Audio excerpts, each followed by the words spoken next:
पहाड़ियों और नदियों के दरमियान वाक़ एक पुरसुकून गांव में रामू नामी एक गरीब किसान रहता था। इसके पास एक छोटी सी जमीन थी जिससे अपने खानदान का पेट पालने के लिए बमुश्किल इतनी फसलें आती थीं। जिंदगी मुश्किल थी लेकिन रामू ने कभी शिकायत नहीं की।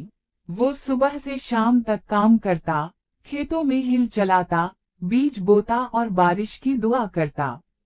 रामू अपनी बीवी मैना और छोटी बेटी चटक्की के साथ रहता था। अगरचे उनका घर सिर्फ एक कच्ची झोंपड़ी थी जिसकी छत थी, लेकिन ये हंसी और मोहब्बत से गूंजतन था। मैना सादा खाना पकाती और चटक्की खेत में जानवरों के साथ खेलती। एक बूढ़ी गाय, चंद मुर्गियां और गोलू नामी एक चंचल बकरी। एक साल इस इलाके में खौफनाक खुश्कसाली आई। फसलें सूख गईं और गांव के कुएं कम हो गए। बहुत से किसानों ने हार छोड़ दी और शहर में काम की तलाश में चले गए। लेकिन रामू ठहर गया। इसे यकीन था कि वो जमीन जिसने उसे बरसों से पाला वो अब उसे नहीं छोड़ेगी। एक शाम, अपने खेत से सूखे घास को साफ करते हुए, रामू को एक छोटा, चमकदार बीज मिला जो उसने पहले नहीं देखा था।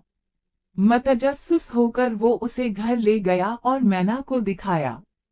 वो मुस्कुराई और कहने लगी, पौधा लगाओ, शायद ये जमीन का तोहफा हो। रामू ने अगली सुबह बीज लगाया और अपने पास मौजूद थोड़े पानी से पानी पिलाया। दिन गुजरते गए और आहिस्ता आहिस्ता एक छोटा सा सब्ज अंकुर नमूदार हुआ। दूसरी मुरझाई हुई फसलों के बरअक्स ये पौधा लंबा और मजबूत हुआ, यहाँ तक कि ज्यादा पानी के बगैर।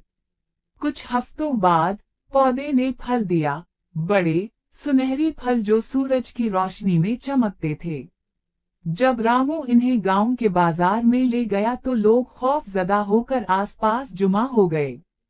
शहर के एक ताजिर ने उनके लिए अच्छी कीमत की पेशकश की और जल्द ही रामू अपने घर को दोबारा बनाने और अगले सीजन के लिए बेहतर बीज खरीदने के लिए काफी रकम कमाने के काबिल हो गया।